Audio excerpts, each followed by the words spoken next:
משיחנו ינהיג קהילתנו כולם יוצאים לקראתו לעזיז רבי דאגון ביתו אשרי כל משפחת ביתו כל אחד הוא יבכו מקובלת תפילתו לפני אלוקים אשרי משפחת.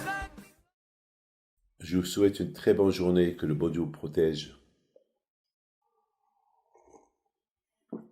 Il y a une femme du Canada, que le bon Dieu la protège, elle s'occupe beaucoup de la yeshiva, Madame Maggie, elle et son mari.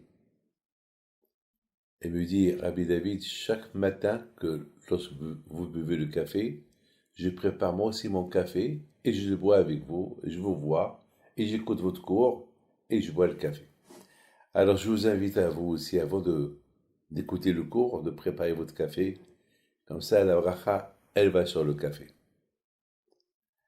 Mes amis, hier je devais vous raconter une belle histoire, mais je ne l'ai pas racontée. Mais je vais la raconter aujourd'hui. Il y avait un grand tzaddik qui s'appelle Rabbi Raphaël Yaakov David Ben Zeev. Il a écrit des livres sur la Gemara de Yerushalmi. Un grand tzaddik. Et il habitait dans une ville, je crois en Pologne ou en Russie. Cette ville-là, il s'appelle Slosk. Il habitait là-bas. Un jour, ce monsieur-là, ce tzaddik-là, il a grandi. Il est devenu rabbin dans une grande ville. Et, entre-temps, il a pris de la vieillesse.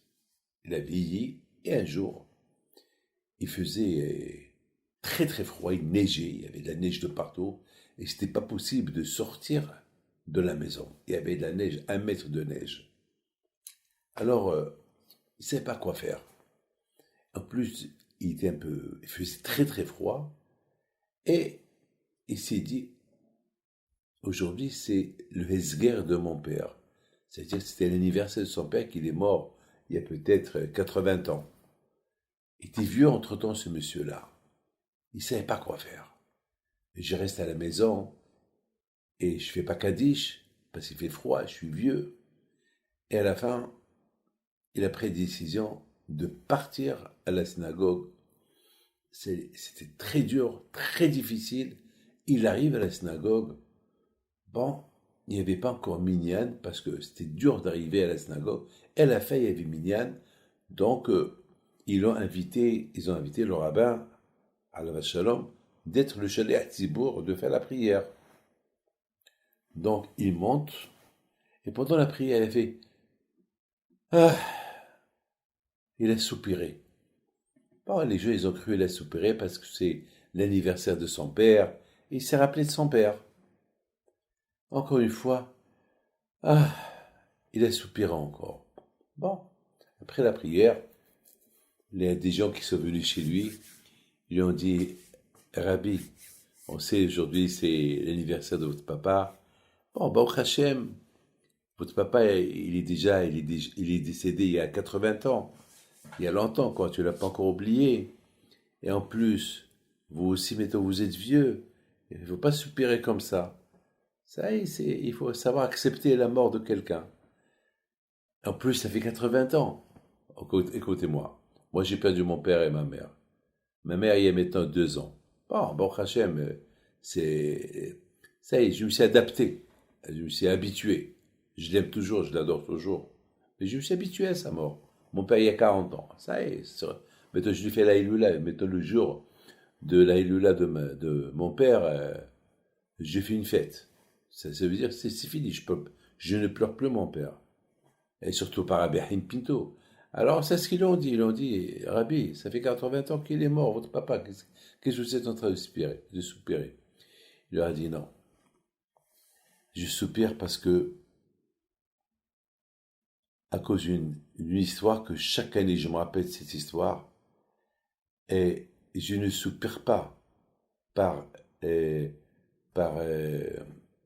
pitié ou par la peine, je soupire que ça n'existe pas un comme mon père. J'ai pas encore vu un comme mon père. Je lui ai dit, ah bon?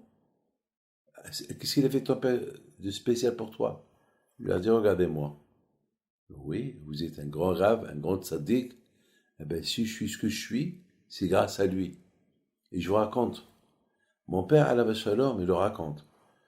Il réparait les fours. À l'époque, il n'y avait pas une maison, il n'y avait pas un four. Pour le pain, pour chauffer la maison, pour la dafina, un petit four. Partout, il y avait des fours. Aujourd'hui, vous achetez un four. Aujourd'hui, un four électrique, vous l'achetez. Mais à l'époque, les gens, ils avaient des fours. Je me rappelle à Essaouira, il y avait des fours. Dans chaque rue, il y avait des fours. Des fours qu'ils avaient un propriétaire. Mais il y avait des maisons où ils avaient leur propre four. Alors, mon père, il construisait les fours dans les maisons avec des briques. Il les réparait aussi. Et un jour, il faisait tellement froid en Russie, en Pologne, je ne sais pas où il se trouve la ville Slosk, il faisait tellement froid que personne ne sortait dehors. Il y avait de la neige, il y avait de tout.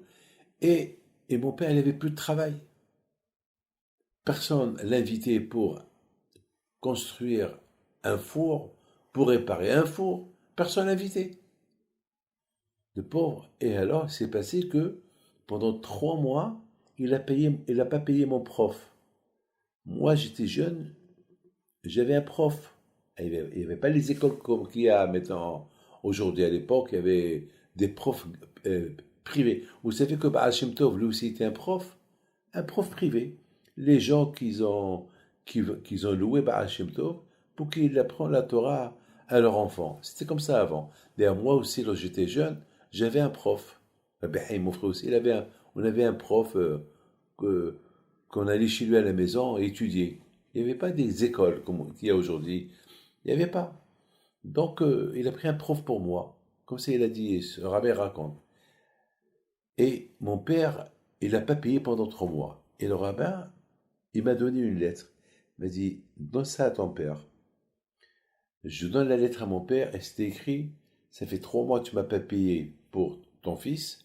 Si tu ne m'envoies pas l'argent cette semaine, je ne vais plus enseigner la Torah à ton fils. Mon père, il était dans un état grave. Il a dit à ma mère, mais c'est le rabbin qui raconte, hein, et il dit, ma mère, qu'est-ce qu'on va faire? Je peux tout accepter, mais je ne peux pas accepter que mon fils n'étudie pas la Torah.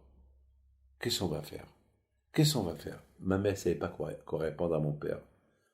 Mon père, il va à la synagogue le samedi soir. Il entend un monsieur qui lui a dit, hé, j'ai un grand problème. Mon fils, il se marie cette semaine et je lui ai pris une maison, mais il n'y a pas de four dans cette maison. Alors, si je trouve quelqu'un qui me répare le four qui est là-bas et qui m'apporte des briques, je lui donne ce qu'il veut. Alors, lorsque mon père il a écouté ça, c'était pour lui un loto. Il a dit, écoute-moi, moi je suis là. Demain, je vais t'arranger le four en un jour. Mais je veux tant. Il lui a dit, je te les donne. Voilà, je te les donne de maintenant. Il lui a donné l'argent. Il rentre à la maison. Il dit à sa femme, ma femme adorée, j'ai trouvé du travail pour demain, mais tu sais, on n'a pas de briques.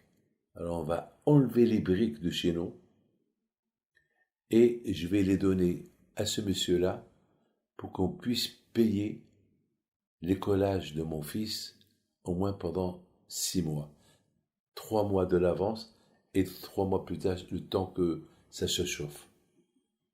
Et le rabbin raconte à ceux qui étaient autour de lui, vous imaginez le sacrifice que mon père il a fait pour moi.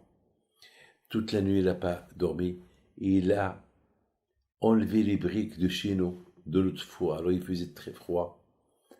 Pour un brique par une brique, il ne faut pas qu'il se casse.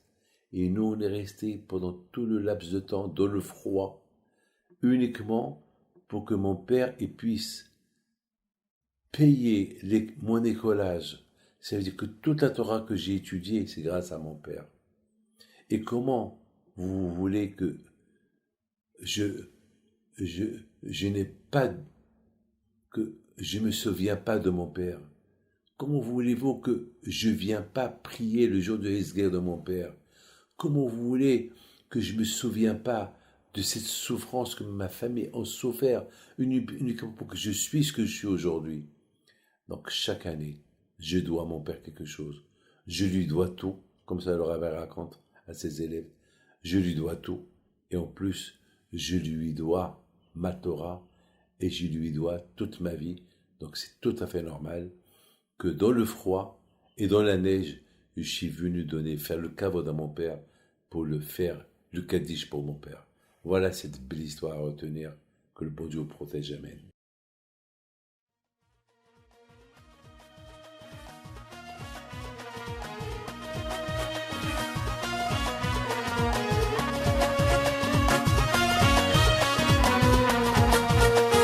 نوضوا يا ناس صغرتو على ربيع حي بنتو وقف لنا زي خويا